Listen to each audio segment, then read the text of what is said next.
जोहार साथियों, मैं रविशंकर यादव, JVKSS केंद्रीय सचिव झारखंड। 2024 के इलेक्शन आपके सामने है और झारखंड में भी 2024 में सांसद के चुनाव चल रहे हैं। और आप देख रहे होंगे कि पिछले लगभग 4.5 साल से झारखंड में इंडिया गठबंधन की सरकार चल रही है। जिस सरकार में चाहे जितने भी तरह के एग्जाम हुए, चाहे CGL का एग्जाम हुआ, चाहे JPSC का एग्जाम हुआ, चाहे JSSC का एग्जाम हुआ, चाहे शिक्षक का एग्जाम हुआ, दारोगा का एग्जाम हुआ, या एनीबॉडी किसी भी क्षेत्र में सरकारी एग्जाम हुए, या तो उस परीक्षा के प्रश्न पत्र लीक हो गए, या फिर सीट 25 लाख, 30 लाख, 40 लाख में बिक गए। कुछ 2-4 लोगों को, राज्य के युवाओं को नौकरी मिली, बाकी वह नौकरी दूसरे राज्य के युवाओं के हाथों में चली गई। कौन गुनाहगार है इसका? वही JMM, वही RJD, वही वामपंथी, वही कांग्रेस के लोग सरकार चला रहे थे, और वही लोग इंडिया गठबंधन बना करके आज फिर हमारे युवाओं, किसानों और नौजवानों के पास आए हैं कि उन्हें उनके उम्मीदवार को सांसद बनाइए और लोकसभा भेजिए। सवाल उठता है कि जिस मुद्दे पे आप सरकार में आए थे, युवाओं को नौकरी देने की बात पर आए थे, और वो नौकरी का सीट आप बेच रहे हैं, और आपके विधायक और सांसद के मुंह में ताला लगा हुआ है, कान में तेल डालकर आप उन लोग सो रहे हैं, किस मुंह से वोट मांगने आए हैं? आप दूसरी ओर चले आए हैं। NDA के लोग, भाजपा और आशु गठबंधन की सरकार चली, भाजपा और आशु गठबंधन की 18 साल झारखंड में। जिन लोगों ने झारखंड को अभी तक नियोजन नीति या स्थानीय नीति का परिभाषित नहीं कर पाया कि जिसके हाथ में खतियान वही झारखंडी पहचान। जब सीटें बिक रही थी, जब युवाओं का रोजगार का हक मारा जा रहा था, जब युवाओं को नौकरियों में डाका डाला जा रहा था, तो यही आजसू के सांसद, विधायक और भाजपा के विधायक और सांसद के मुंह में ताला क्यों लगा हुआ था? ये लोग एक शब्द नहीं बोल रहे थे और सरकार का ना ही विरोध कर रहे थे। आखिर क्यों? आप जानते हैं कि पिछले 3 साल से JVKSS, JLKM, हमारे टाइगर जयराम महतो और छात्र नेता मनोज यादव, चाहे देवेंद्र महतो, या हमारे जितने भी JVKSS के नेता हैं, हमारे कार्यकर्ता हैं, इस मसले को लेकर के पूरी बुलंदियों के साथ झारखंड विधानसभा का घेराव किए, JPSC कार्यालय का घेराव किए, JSSC कार्यालय का घेराव किए। ना जाने सैकड़ों कार्यकर्ताओं पर, हम लोगों पर मुकदमा हुआ, हमारे नेता जेल गए, आज भी कई मुकदमा में फंसाया गया है। किसके लिए? आप नौजवानों के लिए, आप युवाओं के लिए, आपके पेट की रोटी की व्यवस्था के लिए।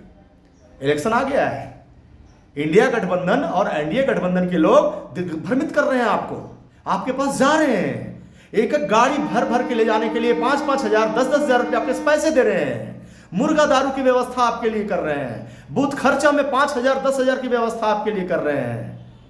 क्या मेरे दोस्त, आप इन सभी चीजें लेकर के भूल जाओगे कि जब आंगनबाड़ियों की अधिकार की लड़ाइयों के लेकर के सरकार उन पर लाठियां बरसा रही थी, पारा शिक्षकों की अधिकार के लिए जब लड़ाई हो रही थी तो सरकार उन पे लाठी बरसा रही थी, और यही इंडिया और NDA गठबंधन के लोग उन लोगों के साथ में खड़ा नहीं थे। यदि कोई खड़ा था तो छात्र नेता मनोज यादव खड़ा था। याद करना होगा, यदि आप इंडिया और NDA गठबंधन को वोट करते हैं तो भूल जाइए कि झारखंड में जो भी आने वाला समय में एग्जाम होंगे, वो सारे सीट और बिकेंगे और आपके पेट की रोटी की व्यवस्था नहीं होगी। इसलिए इस बार यदि आप झारखंड में चाहते हैं कि किसानों के खेतों में पानी जाए, झारखंड के युवाओं को नौकरी उसके राज्य में ही मिले, बाहरियों के यहां कब्जा नहीं हो, तो JVKSS को मदद करना होगा, जयराम को जिताना होगा, मनोज यादव को जिताना होगा, देवेंद्र महतो को जिताना होगा, संजय मेहता को जिताना होगा आपको। यानी JVKSS के हमारे जितने भी उम्मीदवार झारखंड में खड़े हैं उनको जिताना होगा। आपको पता है कि 40% खनिज संपदा पूरे देश को हम झारखंड से देते हैं। जब हमारा कोयला, हमारा बालू, हमारा पत्थर, हमारा लिथियम, हमारा सोना, हमारा बॉक्साइट, हमारा यूरेनियम, तो हमारे युवाओं के उस मिट्टी में रोजगार क्यों नहीं, उस प्लांट में रोजगार क्यों नहीं? आप जानते हैं यहाँ पे ECL, CCL, BCCL, DVC, NTPC, तमाम तरह की यहाँ पे पावर प्लांटें चल रही हैं। आप देखेंगे कोडरमा लोकसभा क्षेत्र में, चाहे हजारीबाग लोकसभा क्षेत्र में, गिरिडीह लोकसभा क्षेत्र में, चतरा लोकसभा क्षेत्र में, रांची में आप जाएं, जमशेदपुर में जाएं, आप देखेंगे उन प्लांटों में जिसकी जमीन पर प्लांट बनी, हमारा बालू, हमारा पानी, हमारा कोयला, हमारे लोग के दी हुई जमीन पर प्लांट बनी है, और हम लोग को रोजगार नहीं।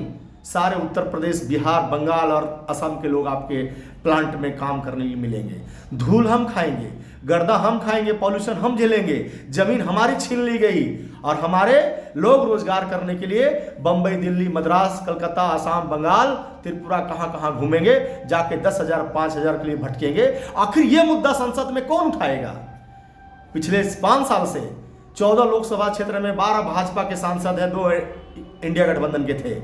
आप बताइए कि ये 14 सांसद लोकसभा में कभी ये आवाज उठाया कि झारखंड में 40% खनिज संपदा पूरे देश को देता है, तो कम से कम 40 मिनट का बहस संसद भवन में झारखंड के खनिज संपदाओं पे होनी चाहिए, यहां झारखंडियों को उस पर अधिकार होनी चाहिए, यहां उन लोगों को रोजगार मिलने चाहिए। ये आवाज उठा क्या? नहीं उठा साथियों। तो इस बार आपको जेबी केसेस के उम्मीदवारों को मदद करना होगा। हाँ, हमारे उम्मीदवार के पास पैसा नहीं है, हम लोग पैसा नहीं बांट पाएंगे, हम लोग पास मुर्गा दारू के लिए पैसे नहीं है, बूथ खर्चे के पैसे नहीं है, हम लोग पास साधन संसाधन भी नहीं है, लेकिन आपके हक की लड़ाई, आपके अधिकार की लड़ाई, आपकी पेट की रोटी की लड़ाई, आपकी नौकरी की लड़ाई, आपके झारखंड के तमाम मुद्दे संसद भवन में कैसे गूंजेंगे, ये हमारे उम्मीदवार को बेहतरीन पता है साथियों।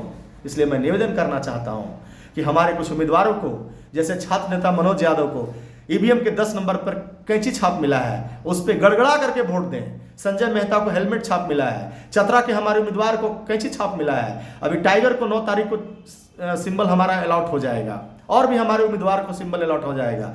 जहां पे भी जेबी केसेस के सिंबल आपको मिलेंगे, आप पूरी जोरदार तरीके से आप वोट दें, तभी आपके अधिकारों की रक्षा होगी और आपके सवाल लोकसभा में गूंजेंगे। अब आइए थोड़ा सा कोडरमा लोकसभा पे भी हम लोग चर्चा कर लेते हैं। पिछले 5 साल से भाजपा की सांसद, उसके पिछले 5 साल भी भाजपा की सांसद हुआ करते थे। केंद्रीय शिक्षा राज्य मंत्री हम सुशोभित पद से मोदी जी ने नवाजा। केवल पद से नवाजा या फिर कोडरमा लोकसभा में काम भी होने चाहिए? आपसे मैं कहना चाहता हूं मतदाताओं साथियों से कि पिछले 5 साल में कितने यूनिवर्सिटी हमारे कोडरमा लोकसभा में बना, कितने बीएड कॉलेज खुले, कितने मैनेजमेंट कॉलेज खुले, कितने मेडिकल कॉलेज खुले, कितने इंजीनियरिंग कॉलेज खुले, कितने कॉलेज खुले। आज पिछड़ा वर्ग का इलाका है हमारा। यदि हमारे किसान मजदूर के बच्चे, यदि यहाँ पर यदि शिक्षण संस्थान खुल गया होता तो हमारे पिछड़े वर्ग के बच्चे, माइनॉरिटी के बच्चे, दलित के बच्चे वहाँ पढ़ते और वो आगे बढ़ते। इन लोगों ने हम लोगों को मानसिक गुलाम बनाने का, शैक्षणिक गुलाम बनाने का बेड़ा उठाया है, इसलिए इन्होंने कोई काम नहीं किया। अब आ जाइए इंडिया गठबंधन, यही इंडिया गठबंधन के उम्मीदवार जो पिछले 4.5 साल के सरकार में सारे आपके नौकरियां की सीट बिकते गया, लेकिन यही माननीय विधायक विनोद सिंह जी सदन से लेकर सड़क तक एक आंदोलन नहीं किए कि आखिर सरकार में आप समर्थन देकर के सीट बेच रही है सरकार, प्रश्न पत्र लिख रहे हैं, तो आप चुप क्यों हैं? उत्कृष्ट विधायक का सम्मान आपको मिलता है, तो फिर युवाओं की नौकरी क्यों बेची जा रही है? आपने सदन से लेकर सड़क तक हल्ला क्यों नहीं किया? आपने लड़ाई क्यों नहीं लड़ा? यदि जयराम महतो और छात्र नेता मनोज यादव लड़ रहे थे, विधानसभा घेराव कर रहे थे, आपने साथ क्यों नहीं दिया? ये झारखंड का युवा नौजवान, बेरोजगार नौजवान पूछता है।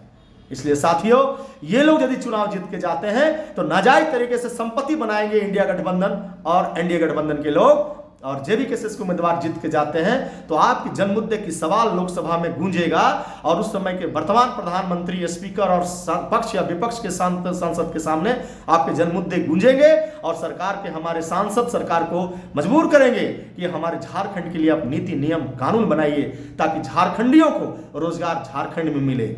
बाकी ये 2024 लोकसभा तो झांकी है साथियों, विधानसभा आने दीजिए 2024, हम लोग पूरा पिक्चर दिखाएंगे। क्योंकि जिस तरह से नौजवानों का और किसानों का रुझान जेबी केसेस के प्रति मिल रहा है, हम समझते हैं आने वाला 2024 में हमारा सरकार होगा। इसलिए हम संसद बना के भी भेजेंगे तो दिल्ली में दहाड़ होगा झारखंड के मुद्दे पे।